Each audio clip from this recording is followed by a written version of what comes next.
Hello po sa inyong lahat mga ka-crypto. Ako po si Pinoy Crypto Trader at sa video na ito ay atin pong pag-uusapan ang tungkol sa balitang ito kung saan ang sabi po rito ay Shiba Inu lead developer sends a new cryptic message to community via this partner. Kaya ayan, ang Shiba Inu lead developer po na ito ay walang iba kundi si Ginoong Satoshi Kusama, kung saan siya raw po ay naglabas ng isang panibagong cryptic message na naman.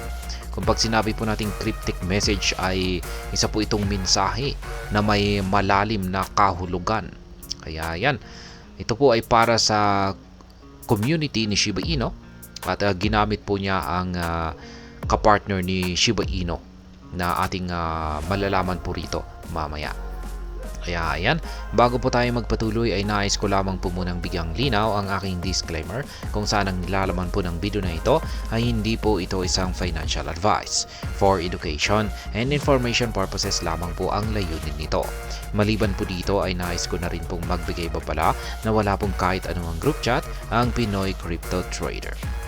At ayan, Shiba Inu's lead developer Satoshi Kusama has conveyed a new cryptic message to the community through its official AI partner, Bad Idea AI. Ayan po ang kapartner ni Shiba Inu na si Bad Idea AI. Ayan, medyo matagal-tagal na rin po tayong walang update dito kay Bad Idea AI.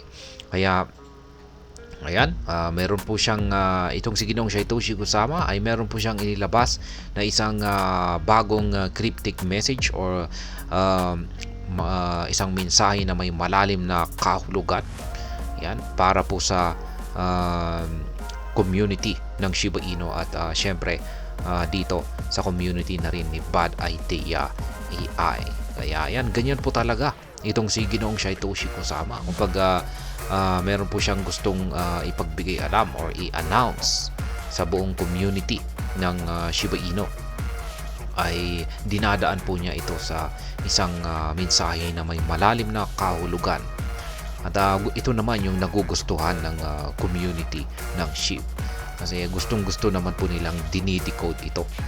Kaya ayan, Kusama's latest exchange with Bad Idea community. Notably, a comment from Bad Idea community member named Ashan attracted Kusama's attention. Kaya ayan, meron daw po kasing komento ang isang community member ng Bad Idea na si Ashan. At ito raw po yung nakaagaw sa atensyon ni Ginoong Satoshi Kusama. Yan, ayon po, according to Ishan, the community hopes to see him to play a more supportive role in the Bad Idea project. Kaya yan, ayon po kay Ishan, ay inaasahan daw po ng buong community ni Bad Idea AI na magkakaroon daw po siya ng supportive role. Yan. Or yan, isang supportive role kung saan ay magkakaroon po siya ng mahalagang parang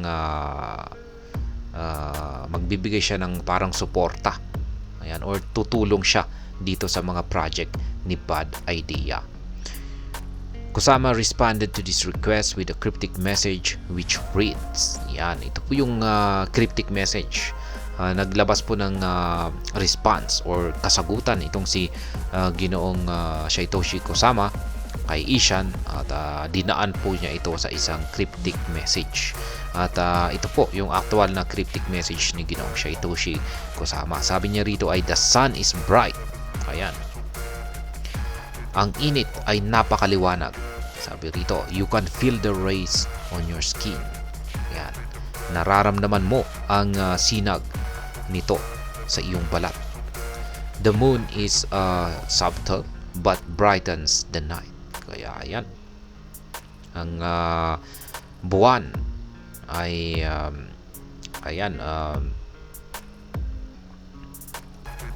malinaw at maliwanag sa tuwing gabi.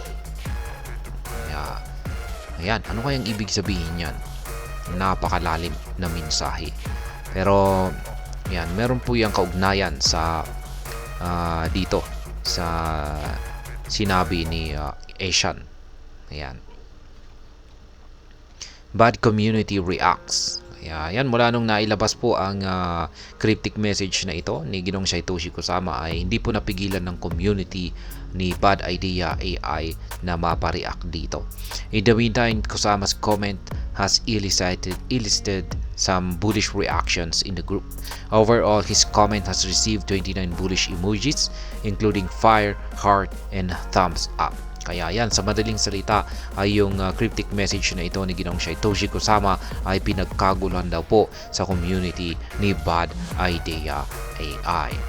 As expected, both Bad Idea and Shiba Inu community members have been attempting to decode the true meaning of Kusama's cryptic message. Kaya yan, pinagtulungan daw po or pinagtutulungan ng community ng Bad Idea AI at saka ang Shiba Inu na i-decode.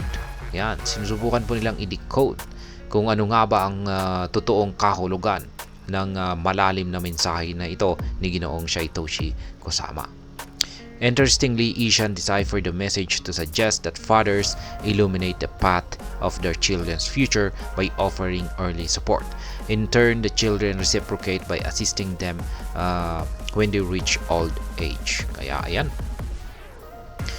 mukhang na-decipher naman daw po or na-decode ni Ishan yung cryptic message na ito ni Ginoong Satoshi Kusama. Pero hindi natin alam kung tama nga siya. Pero ayon po sa kanyang pagkaka-decipher dito sa mensahe ni Ginoong Satoshi Kusama ay ang nais pong ang kanyang mensahe po rito ay parang ang tatay daw ay nagbibigay ng suporta sa kanyang mga anak. At bilang kapalit ay kung lumaki na yung kanyang mga anak ay ito naman daw ang siyang magbibigay ng suporta or assistance. Kaya yan po yung kanyang na-decode dito sa cryptic message ni Ginoong Satoshi Kusama. Pero ayan, ganyan po talaga si Ginoong Satoshi Kusama. Ayan, hindi po siya nagbibigay ng direktang kasagutan. Ayan, napaka-cryptic po niya. At ayan, hanggang dito na lamang po tayo sa video na ito mga ka-crypto. Sana po ay inyong nagustuhan ang aking paliwanag sa video na ito. Kung inyo po itong nagustuhan ay pakiclick lamang po ang like button nito. Para naman po sa mga bago lamang dito, kayo po ay aking inaanyayahan para mag-subscribe. Pakiclick na rin po ang bell icon nito dahil ito po ang siya magsisilbing notification nito sa mga bago kong videos na akin pong ina-upload sa aking YouTube channel na ito. Marami pong salamat sa panonood. Ingat po tayo lagi at God bless po sa ating lahat.